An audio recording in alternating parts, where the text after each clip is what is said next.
Hi, Tsee Leng. Can you hear me? Hi, Richard. Yep, I can hear you. I apologize to everybody. I didn't realize that the audio from YouTube was not playing. Hi, Tsee Leng. Can you hear I'm me? so sorry. No worries. Yeah, initially when we were testing, it worked. So I apologize for everybody for listening to the two of us talking, but there was no sound at all. Sorry to It's those. okay. Uh, Technology is like it has a mind of its own. yeah, mystery. So I suspect we need to tune my laptop's background back end settings. Yeah. So ladies and gentlemen, good morning to everyone. I'm Richard V from Richard V Chambers. I'm sorry for giving you a mute show just now. Actually, that was an introduction of the how should I say, Neurolaw by Dr. Choy, Tsee Leng, and I'm going to share that link now on the comment box.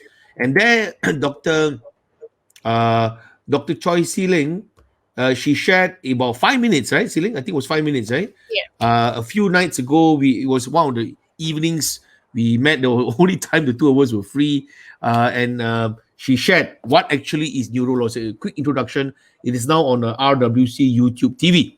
Now, without much further ado, with that technical glitch aside, uh, today's topic, ladies and gentlemen, as part of our continuing community webinar series, I think those who have been following RWC will know that we have been holding these webinars for quite some time. Our idea is to try and share information, share knowledge, maybe ignite a certain thinking process among the community. Hence the name of the topic, the name of the webinar community series. And today, sorry about that. Today we are very very pleased and honored to have Dr. Choy, who is going to spend about an hour with us, sharing two lawyers, mostly going to be lawyers, on what is Neurolaw. So maybe Tsee Leng, would you mind if we can get to know a little bit you better, to know you a bit better? I understand you used to be in academia, and maybe you can just let us know how you end up being interested in neurolaw. All yours, Tsee Leng. Sure. Thanks, Richard. So I've basically pursued neuroscience from my degree level. So my degree, my master's, and my PhD was all in neuroscience. And I think when I was in undergraduate, I sat in on this class where the professor was telling us about a guy who got knifed, and the knife actually went through his skull. So he was essentially unconscious for a long time, and doctors were kind of deliberating as to whether he was still conscious or whether he was essentially a vegetable. And in essence, this guy actually was still conscious, but because his injury was so severe, he pretty much lost his ability to speak and lost his ability to move. So the professor whose class I was sitting in developed this really novel method at the time to essentially measure this guy's brain activity and essentially ask him questions. And just instead of getting the guy to respond, just pretty much look at the brain responses. And by virtue of very carefully tailored tests, he was actually able to demonstrate this guy was actually still conscious, still had memory, still had language. So that case Interesting. really, yeah, it really sparked my interest. And I was pretty much very interested to get into it in my PhD. So looking at developing a neural measure of consciousness, essentially. And when you talk about consciousness, of course, there are many different levels of consciousness. And the level I was really interested in was emotion. Because if you think about all these patients, these brain-injured patients, I guess my focus was whether they were suffering or whether they could feel pain. I was less interested in whether they could recognize people, right? I was just more interested in their suffering at that point. So that was essentially my PhD. So I essentially developed a paradigm using music. So instead of using language as a means of communication, we tapped into music just because music is, I mean, if you listen to music, it's inherently very emotional. And we were actually able to test this on a couple of brain-injured patients at that point. So in dealing with all these patients, I think you can guess that we will grapple with a lot of ethical issues, right? We will, some of these families will come to us to say, can we use your tests as a means of getting disability? Can we go to the press with all these things? And we had to really tell them this is really experimental at this point. It's really not ready to be used in courts and things like that. And then of course there's dealing with the doctors and all of that. So I think that was when my interest in neurolaw was sparked, because a number of different groups around the world were also starting to realize that neuroscience really is encroaching into the legal field in so many different ways. So long story short, that was really how it all began. Interesting how one very, I would say, dramatic incident, having a knife in the head is not something, but it's what an interesting spark of interest. Really very interesting. But congratulations to you. I'll be belated to you for obtaining your PhD. Well done, because I did got a few texts from my friends that, this Dr. Choy, which hospital? Then I said, no, I recall she's a PhD holder. So there you go, you have explained it. Thank you so much. So okay. Excuse me. So now moving on from there, maybe we can just as part of the interview, I was going to invite you, Tsee Leng, maybe to give an overview of the topic, because I see it as a new area for particularly lawyers to learn. I think for the community and the public, when you tell them neurolaw, they probably can't really figure out, are you talking about medicine, or are you talking about rules, blah blah blah. I think, but for lawyers, especially those doing criminal defense work, those who deal with human behavior, those who are dealing with maybe even like what you mentioned to me in the preview, sports work, because you're dealing with neuro in sports, esports. Esports is heavily neuro based. Well, how does neuro and law come together? And maybe you can give us an overview what you intend to do with us for the next 45 minutes. Sounds good. So I'll just give an overview again of, I think, neuroscience and what neurolaw is. Neuroscience essentially is the study of the brain, and it's interdisciplinary by nature. Because you can think of any sort of science, be it biology, chemistry, physics, at some point when you talk about behavior, it will essentially point back to the brain. So when you think about law, essentially, as we talked about in the preview, law is essentially governing human behavior. And in order to do that optimally, I think you will need to gather a lot more insights from other domain areas, including neuroscience. So neurolaw, when you kind of combine them together, is essentially how neuroscience findings can inform law in that regard. So in terms of the many different areas, I think, Richard, you were alluding to, neuroscience and law are quite similar in the sense that when you think of law, there's so many different areas, so many different practices. And neuroscience is the same. So you can look at the brain from the cellular level, molecular, genetic, behavioral, and you can study so many different things.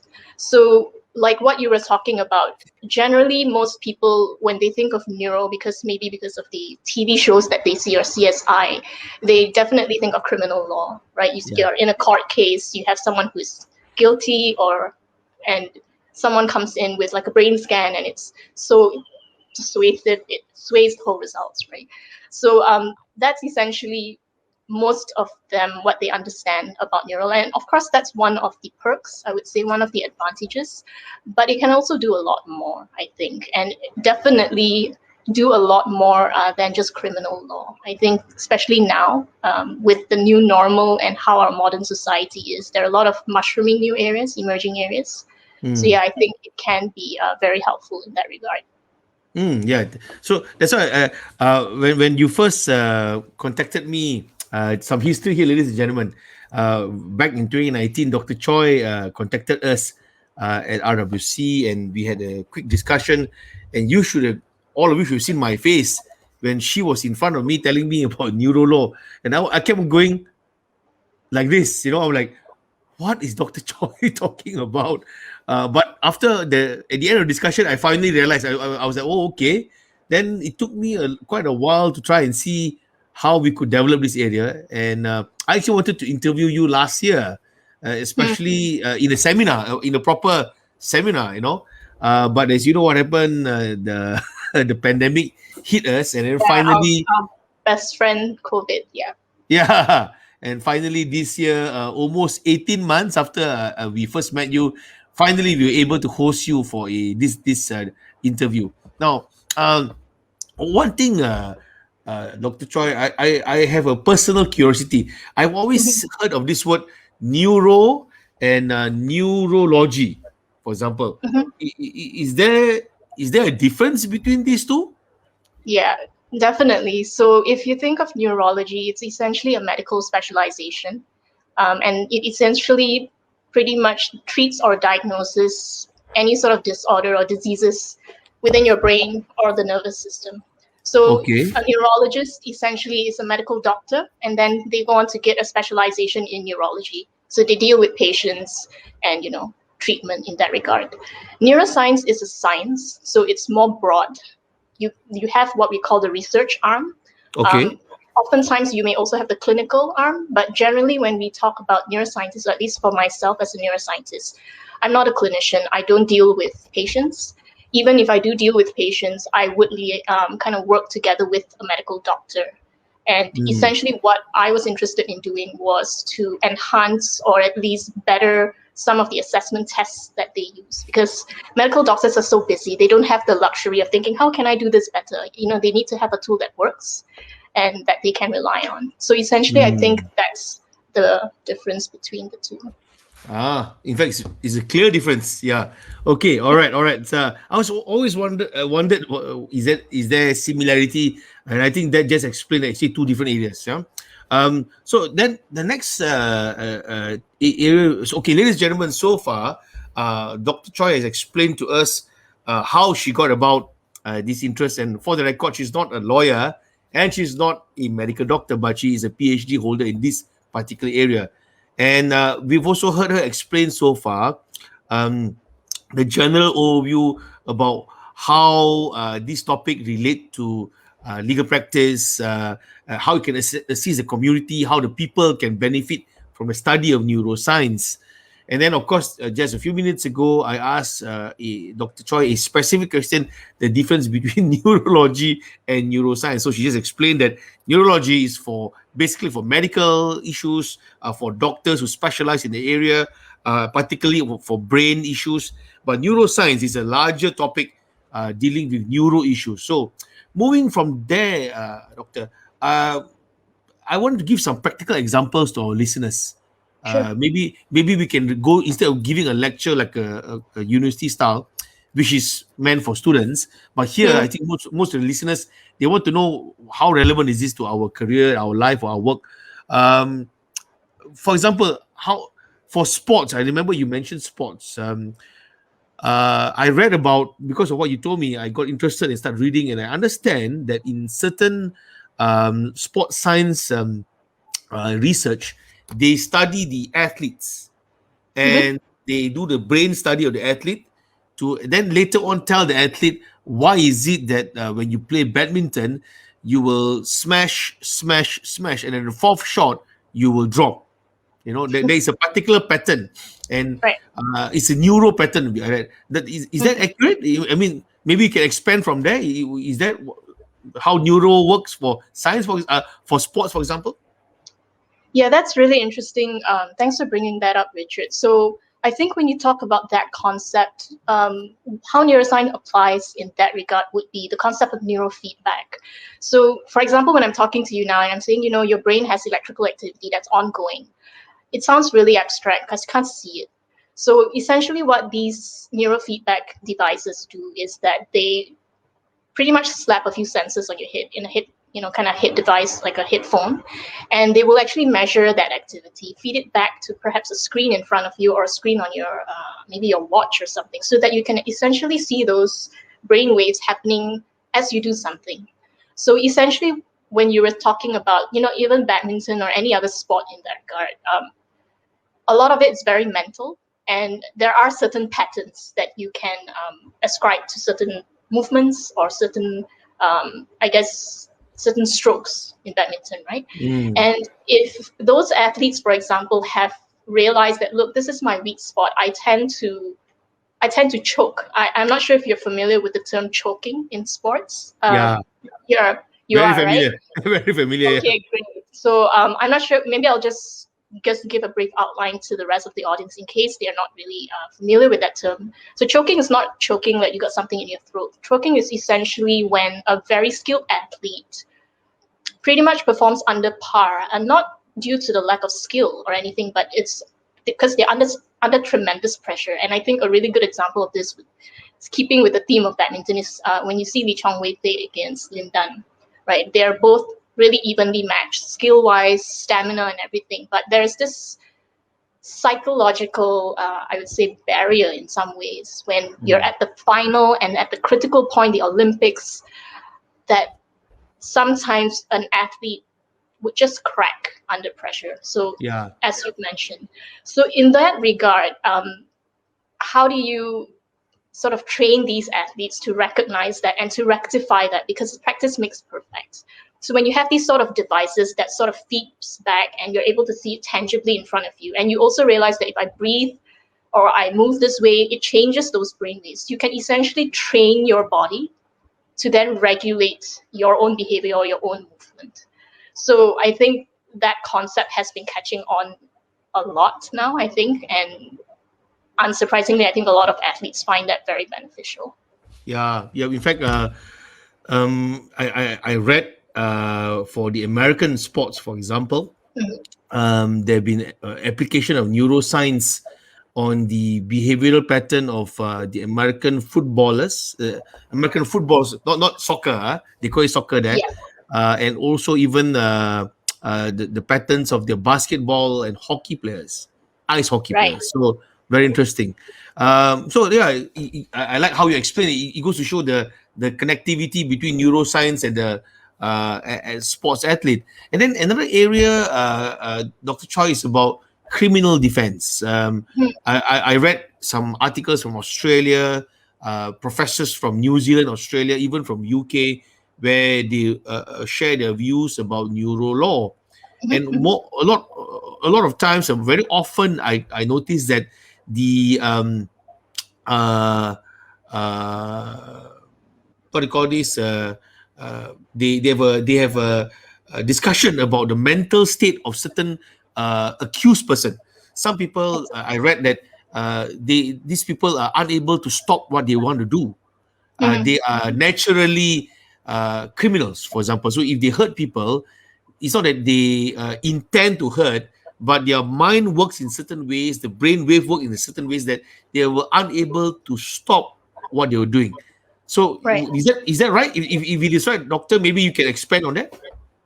Great. Again, very pertinent point, Richard. And maybe at this point, I can take the opportunity to also clarify that when we talk about neuroscience and how it can actually benefit law, you can think about it in 3 points, at least 3 clusters. First is that it improves. So in the sense that when you talk about certain definitions, like what you were just saying, how do we define free will?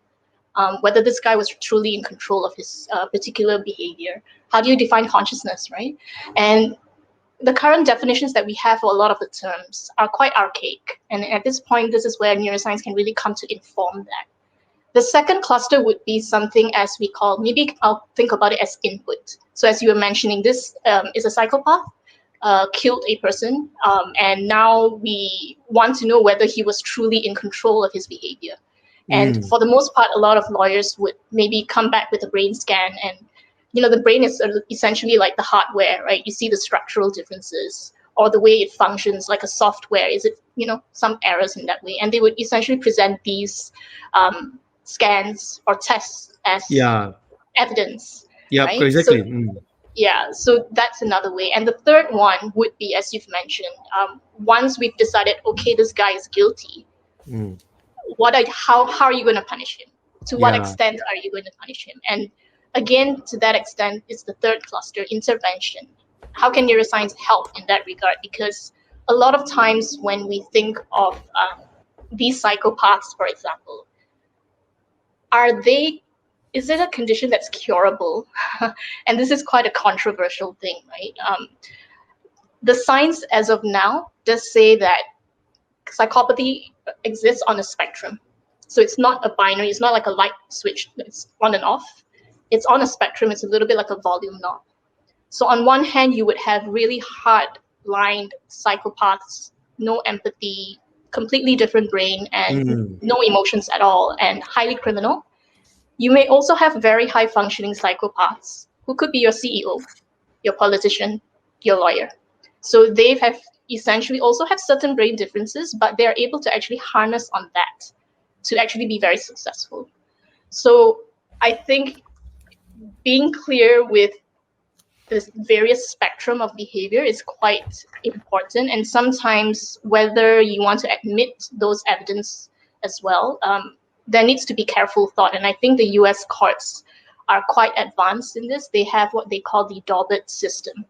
Should we admit this evidence? Is it going to sway the jurors in a certain way? Is it actually relevant? And yeah, they actually have like a few criteria that the evidence has to meet before they admit it. So interesting. I'm sure, Dr. Choy, you've heard the phrase called phrases like actus reus and mens rea. I'm sure you've heard of it. Yeah. So that is actually the foundation and the crux of criminal. How do you prove criminal elements before a judge?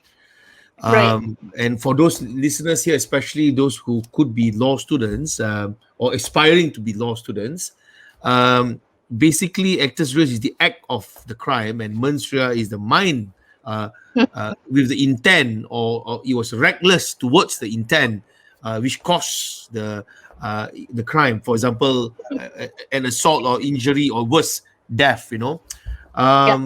But when I read this, the first thing which comes to my mind is that neuro law or neuroscience, for the matter, may negate the element of mens rea, may negate the element of the intent.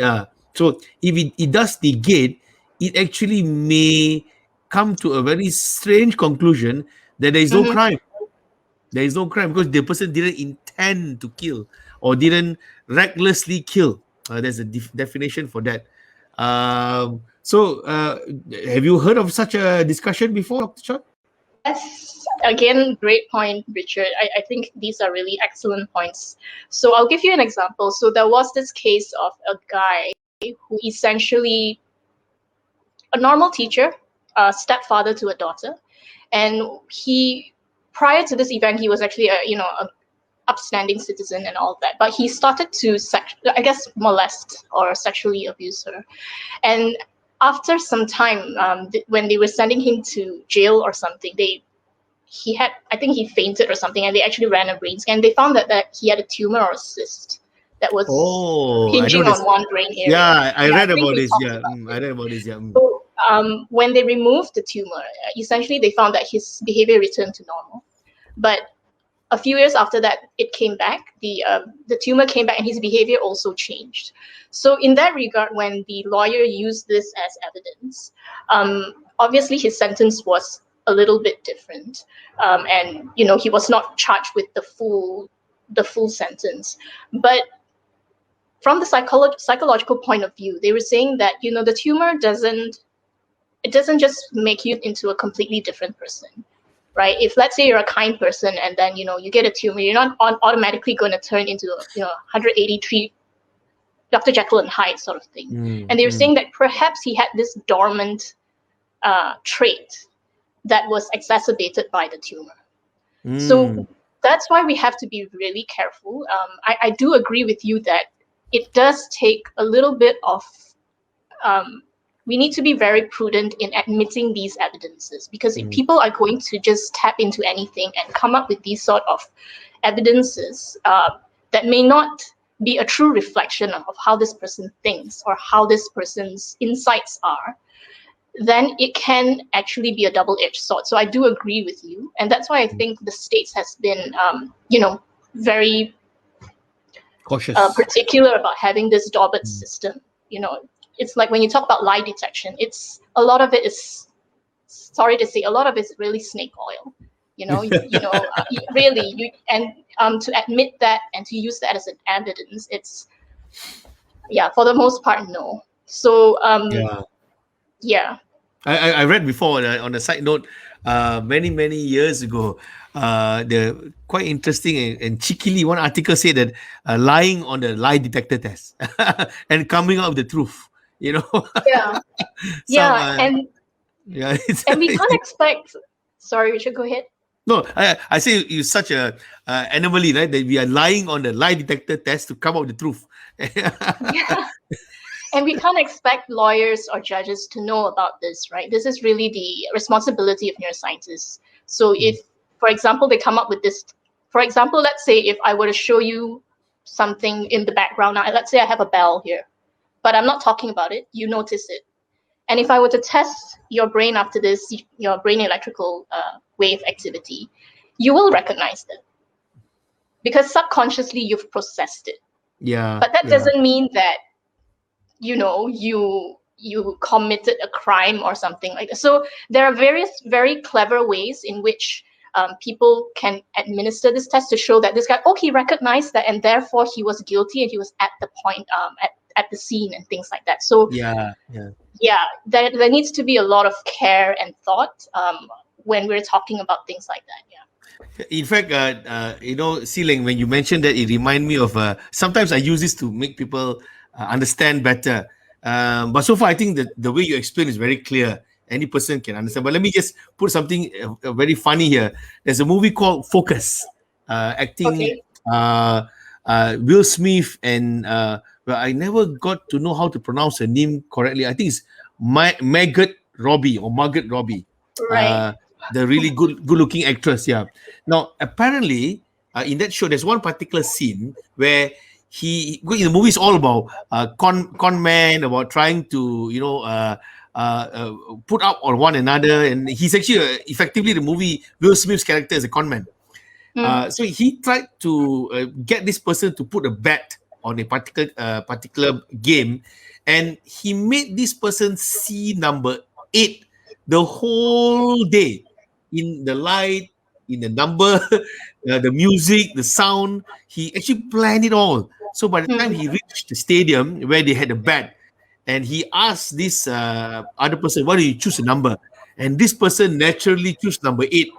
And that was the correct number, and he won. So it was hard to explain, but you got to watch the movie. But to me, when you mentioned that, it suddenly reminded me of that movie where there is a planning to make a person look at one particular thing, neuroscience. Yeah, that's also a great point. I mean, when we talk about memory, right, Richard, you've kind of tapped into that a little bit. People think memories are essentially set in stone. But it's not like a playback video. Memories are actually very fragile and susceptible. It's a bit like having a play. You replay a play every night. It's going to be slightly different each time you replay it or you act it out, right? And I think there are a lot of researchers that actually show that our susceptibility to false memories are quite high as well.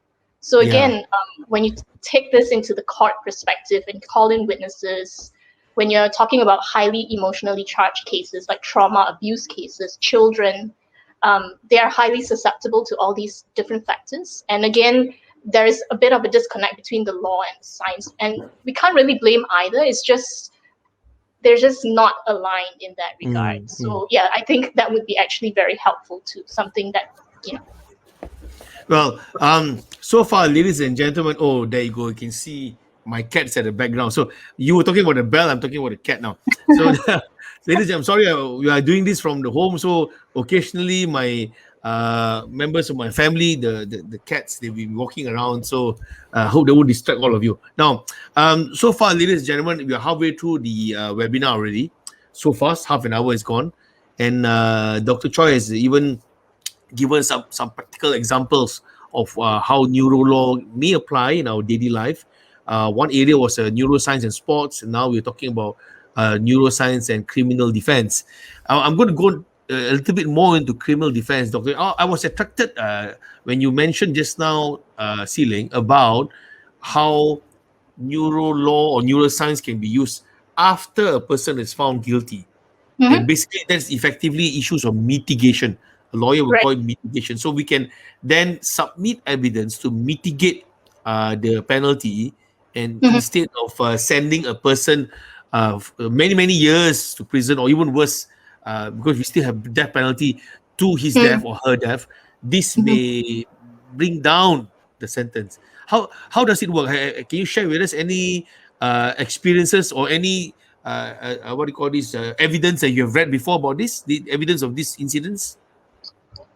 Okay, I think if we come back to that teacher, that male teacher with that cyst, right? So legally, it's not going to make a very big difference, when he says sentenced as guilty or not. But if the psychologist comes back to say that this has a dormant trait that he has, and he has some pedophilic tendencies. So in this regard, when you talk about rehabilitation, is throwing him in jail going to actually really help? Or do you think that therapy would help in this regard? So I think if you bring it back to the context of the local scene in Malaysia, for example, when you talk about drug addicts or anyone that deals with drug-related offenses, automatically they go to jail, automatically it's a death penalty. Correct. Is it really the most effective way to deal with it? Even if you think of suicide, in Malaysia, it's a criminal offense, if I'm not mistaken. Right? If somebody commits suicide, you have to call the cops because it's a crime. And I think my understanding was because they wanted to deter this, obviously to stop people from committing suicide. Or number two, if you're a criminal, that's one way for you to escape being charged. So they wanted to stop that. But in the current circumstances or era that we're in, it's really not very helpful. People who commit suicide or at least attempt suicide need help. Like, they have probably a lot of mental distress. And again, punishing them is not going to help. You want to talk about how can we, rehabilitate these people so that they don't offend again. So I think you probably use the term recidivism or something. I can't pronounce it right now. Predicting the ability whether this person is going to offend again. So when you think again about psychopaths, when this guy comes for an appeal, will he reoffend again? So if you don't have that knowledge about some of these personalities or disorders or things like that, a lot of times people are just going to go by intuition or whatever evidence that they have that may not be sufficient at that point. So why not tap into what is current and what is constantly developing? Because I think when you talk about psychopaths, particularly if they're of a younger age, adolescents, that's also very sticky, right? Do we put this 18-year-old boy or girl who's killed somebody in jail, or do we send them for therapy? So these are all really very real cases that and you're very talking real about. problems. Very real problems. Well, fantastic! So much information. We may have to do a part two. I want to do a shout out to some of the viewers who came on board earlier on. Tuan Suhaimi San Abdullah, who's a prominent figure in sports education, and also one of the major office bearers in a new sports association called Mini Football. I think he's logged on to watch. I also saw Dr. Ramlan, Dato Dr. Ramlan, the former CEO of ISN. Hi, Doctor. Hi, Dato. Who's logged on, and I can see him commenting here. And my colleague, Miss Camilla, is also here. Hi, Camille. Good morning. And they're commenting about choking. That choking is, Dato mentioned about this. Performing any task might choke in any field, which is true. There are mental training strategies, methods to optimize skill acquisition and maintenance of performance levels. Spot on. And my colleague Camilla, who used to work in esports, she said that esports players choke too. Didn't know the term is used in sports too. Well, Camilla, the word choke is actually, even in real life, sometimes some lawyers choke during submissions. They stand up and they can't submit. They get panic. They keep quiet, So rare, but it has happened before. So, okay, moving from there. So far, Tsee Leng, we have discussed examples of, for example, sports to give you practicality. And we've been discussing on criminal work for, I think, about 10-15 minutes now. Is there any other area in neurolaw which you think will be useful for us to know? This is a free for all. Anything you can talk about neurolaw. Yeah, I have one on how it encompasses brain injury, sports, and all, but maybe I'll keep a pin on that so that we can explore other areas as well. So one I think that's particularly relevant now is, of course, when we talk about AI, privacy, and of course, when you talk about free will, we also extend that to other things like robots, right? After a while, if they become so sophisticated, do they end up having, I wouldn't say similar rights, but higher rights than they have right now? Or when you think about a lot of these new research that's being done on animals, or even hybrids, right? They're growing like human brains using pigs or things like that. And obviously for very good reasons, because you can't do that in humans, not ethical. But after a while, when you have these grown up pigs with human brains, what do you do with them? Right? You have all these ethical and legal questions as well. And I think now also with COVID, you have what we talk about employment law, this concept of malingering. I'm not sure how, if people are familiar with it. So malingering is this concept of an exaggeration of either a physical or a mental condition that you have, so much so that you can get a reward of it, be it time off, compensation, or things like that. So when you talk about employment law, how do you determine that this particular client really is suffering that sort of disability to the point condition that you have? So yeah, go on. Sorry, my handphone popped up. Yeah, I'm testing to make sure it's online. Yeah, sorry. Go on. Yeah. Sorry. I apologize for that. Yeah, go on. Yeah. So how do you actually determine that the disability that's suffered by this individual really warrants that, you know, he's not able to work anymore, he or she's not able to work anymore, and he gets full compensation for that? Interesting. And yeah, that kind of brings me back to when you talk about esports or sports, and I think you mentioned one of the prominent chair that just popped up, Dr. I can't, what was his name? Dr. Ramlan. Yeah, Dr. Ramlan. So if you think about football, in America, football is obviously like almost like a religion, and they have essentially, there was this film by Will Smith also called Concussion. I'm not sure. Yes, I watched it. So there was about injury. Yeah, so these football players at the prime of their lives dedicate their lives to playing football. And if you know American football, it's a very physical game, and you're essentially subjecting your brain to multiple times of concussions. People think concussions is when you black out. No, you don't necessarily have to black out, but your brain undergoes those shocks, those, I guess, rotations over a period of time. And after they leave the NFL, a lot of these, I guess, the implications of those injuries actually start to manifest. They become very forgetful. They become essentially, in some ways, unable to function properly. And then when they bring it back to the NFL says, no, we're not going to be held accountable for this, right? So that whole film was really very illuminating, because then this whole CTE term came about to show that if you were to, I guess, look at the brains of these football players, you're not actually going to pick anything up with conventional methods. Only when they cut open to the autopsy that you see that it really resembles the brain of maybe a 90-year-old Alzheimer's patient. So with that, I think it really opened the floodgates of a number of different sports, not just American football, but rugby. If you think about rugby, football, if you think about hitting a ball with that hit and, you know, training how many times in a year, I think people or athletes or coaches, boxing, they're starting to realize the implications of this and the damage that they are subjecting their athletes to.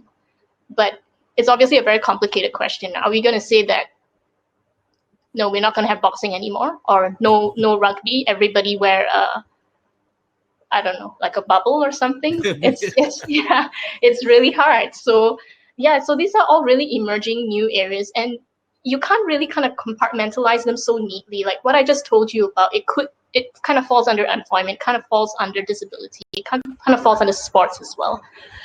So yeah, really a lot of very interesting areas. Thank you. I like how you talk about concussion. Ironically, the same actor, Will Smith. Yeah, and I watched that movie, and it's based on true story. How, of course, this area is called the law of tort in law, and it overlaps with sports law. Because sports law have element of injuries, issues of injuries, the extent of injury, and the extent of accountability for that injury. So yeah, it's interesting how now there's an element of neuroscience in there, where it is basically, correct me if I'm wrong, doctor, that our brain can take a certain amount of assault, but after a while it will start getting damage. And at what point does it become wrong and to stop it? Isn't it? Yeah, it's going to be tough, isn't it? It's a hard question. I think neuroscientists themselves are still struggling with this, because if you think about the consistency of the brain, right, it's a bit like, the white yong tau fu, that kind of consistency. It's very soft, and it's actually floating in what we call a fluid system. So to support this brain, which is about maybe 1.5 kgs in your head, it's pretty much floating in fluid, and then of course you have the skull. So you just imagine that if you have this and you shake it like, you have a pickled onion in a jar and you shake it. Yeah, you may not, depending on how often you shake it and how strong the force was, you may not see anything wrong with the onion, but over time, inherently inside of it, there definitely will be some sort of damage. Exactly. And that's the really scary thing, because we can't currently see it with our scans. Yeah. Well, you let's go a little bit on certain areas, doctor. Based on I'm just picking on what you said earlier.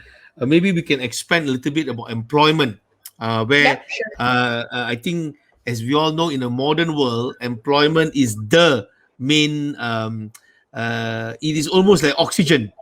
In a modern society, over the last 200 years or 150 years, working is essential. If you don't work, you cannot economically survive. Look at what's happening now. We are all locked down. One of the biggest lament is that we are unable to work, right?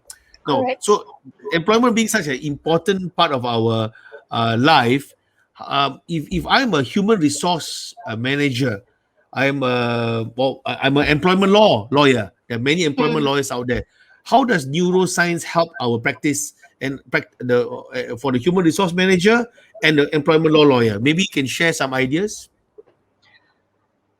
Okay, I think the one that comes to mind right now would be possibly a lot of, aside from the malingering thing that I talked about earlier, when you think of sort of mental distress that a lot of people now are under, and because boundaries are so blurred now, everyone's working from home, online harassment, online bullying can actually be quite rampant. But these sort of incidences are quite hard to prove because it's not physical. And again, our society still has this stigma because if something is not physical, it's not legitimate or it's not as real. But we do know a lot of mental disorders, PTSD, depression.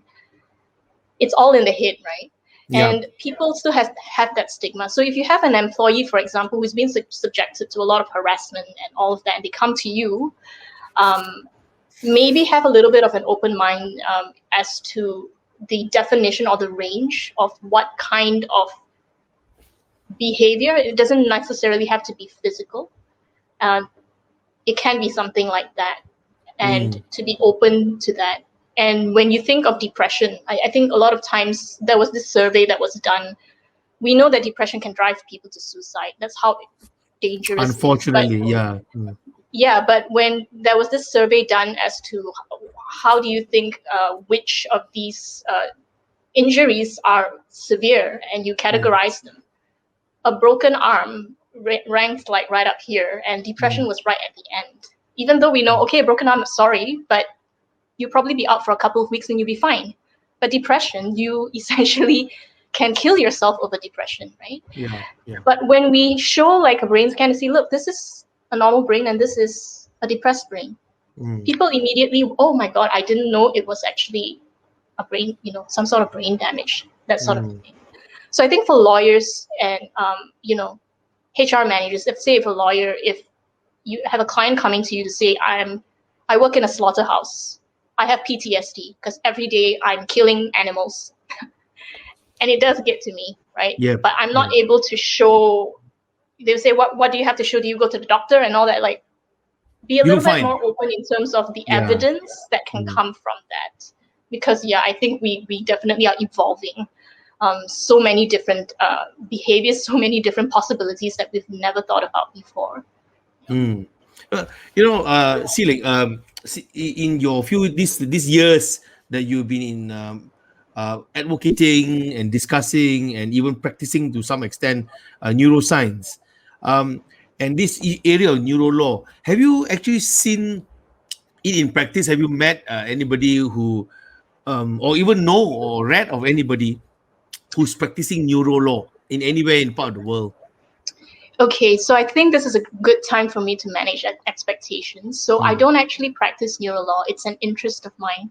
So when I was still in academia, I think it was something that I kind of read on the side. So whatever research that I did was still, I guess you could consider in some way broaching a little bit of neurolaw, but it was essentially still very much in disorders of consciousness and brain injury. So I would not say that I'm an expert, definitely do not practice in the area, but because my research encompasses so many different areas, this is one of the areas that caught my interest. As to some of the researchers that actually do practice this, I think there are a couple of, I would say, groups, because neurolaw is very hard for you to practice on your own, so many different areas, and you need to also consult so many different experts. So the MacArthur Foundation in the States is really one of the most visible, I would say. Not to say other countries are not. They kind of popped up around the same time. There's also a very strong group in Australia. I think I actually attended a conference in 2019 that they put together, and they brought together a lot of ethicists, neuroscientists, psychologists, medical doctors, based in Melbourne. So University of Sydney, Monash, Macquarie, and they had a lot of lawyers as well. Yeah. Latin America too, even though it may not seem very visible or prominent, they also essentially recognized or started tapping into neurolaw around the same time, I would say 2007, 2008 onwards. And of course, in the UK, I think one group that I know of that they really put together quite concretely, I think, is based in Oxford. So the MacArthur Foundation is actually based in Vanderbilt. There's also quite a strong group in Massachusetts General Hospital as well. So definitely a lot of different groups and good scientists. I think I'm most familiar with MacArthur Foundation because a lot of the neuroscientists that's on their panel or has contributed in some ways are people that I wouldn't say I know, but whose work I'm familiar with. And I know that they're quite credible as well. Yeah. Interesting. In fact, I just shared, Tsee Leng, one of my research when preparing for your interview from the American Library of the Medicine National Institute of Health. And then I just shared the link in the comment where this is a 2015 article. It was basically a brief introduction to neurolaw.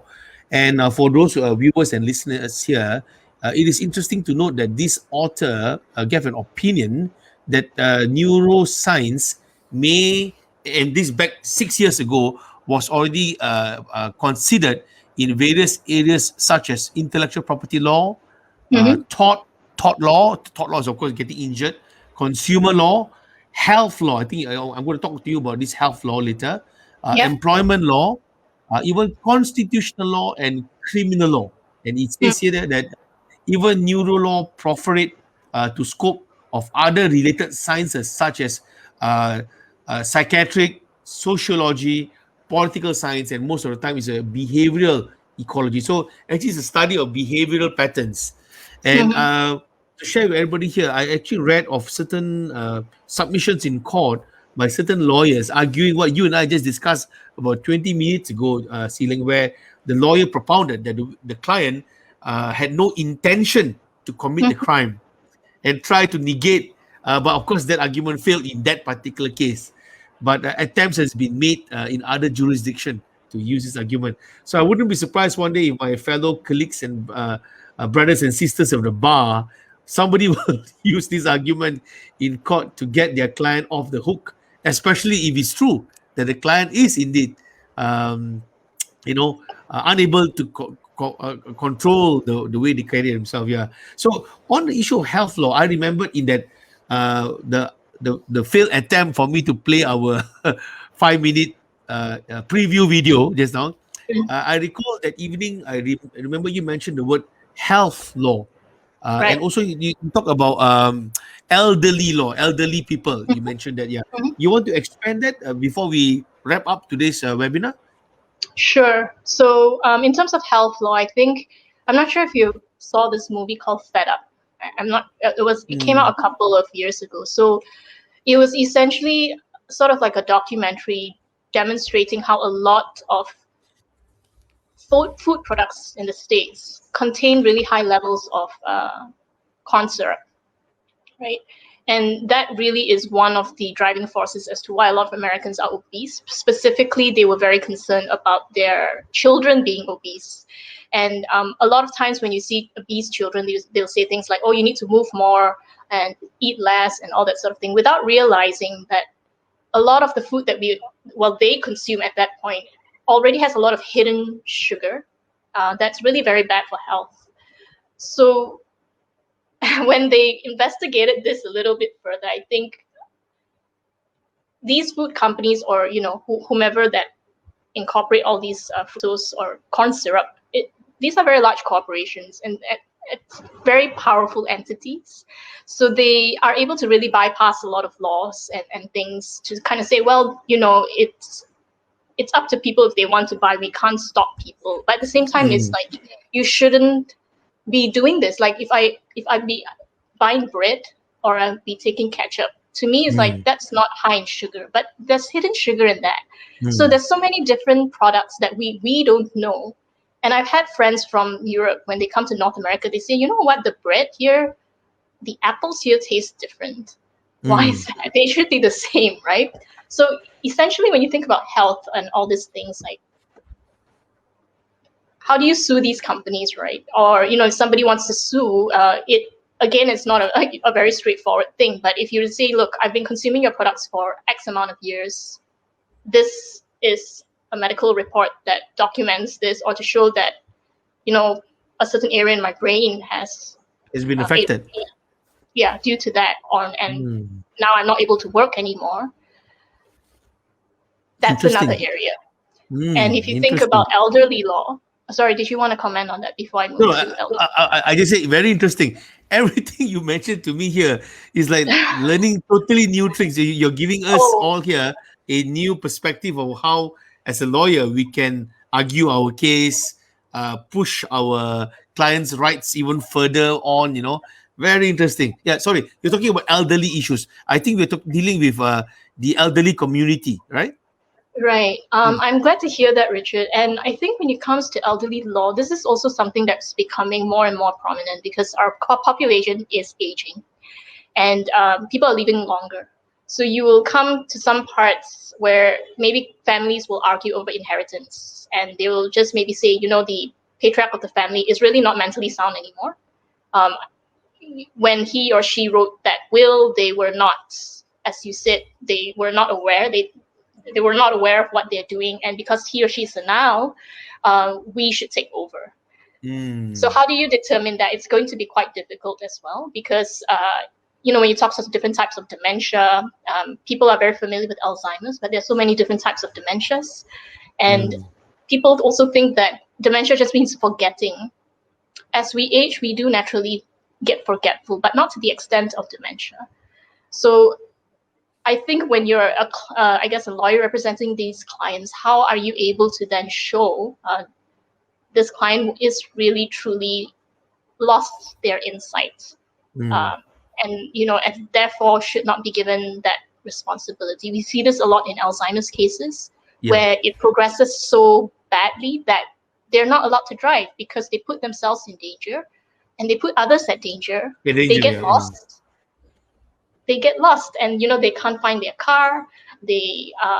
I've seen so many messages on WhatsApp like, do you know this uncle or auntie, she's lost, and can someone just let's try to find their family and all that to get them back, right? So again, this is really a developing area. We also have elder abuse. When you talk about a lot of these nursing homes, how do you demonstrate that? Because a lot of times are these caretakers that are doing it.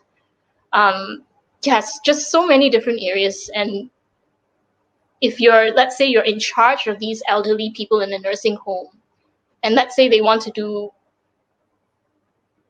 maybe one of them want to have sex with the other person who's not really mentally capable, are you going to allow that? Because they could argue to say we're human too, right? It's our right.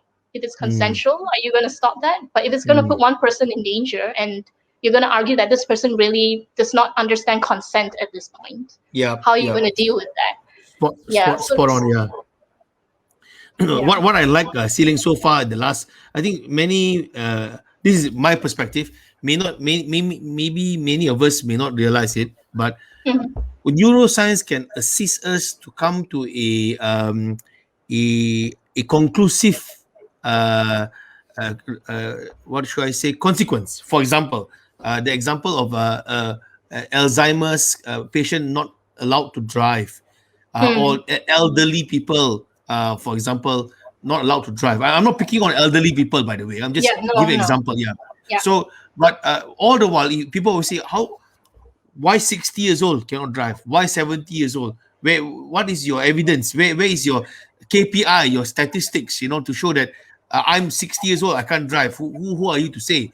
So I think if we use neuroscience, it can actually assist us to confirm the mental ability of a person, for example, to drive, right?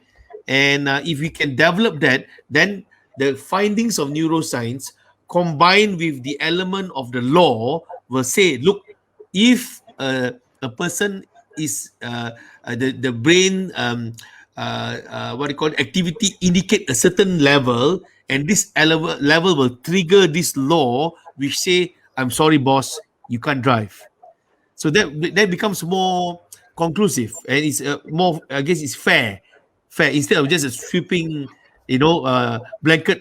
60 years old cannot drive. You know what I mean, Tsee Leng? I think we can actually use that neurolaw for that, neuroscience for that, isn't it? You can, but I think as a scientist, I'm always very uncomfortable to use the word proof or confirm, because as I've mentioned, neuroscience is really we see a lot of things as existing on a spectrum. So it's not yes, no.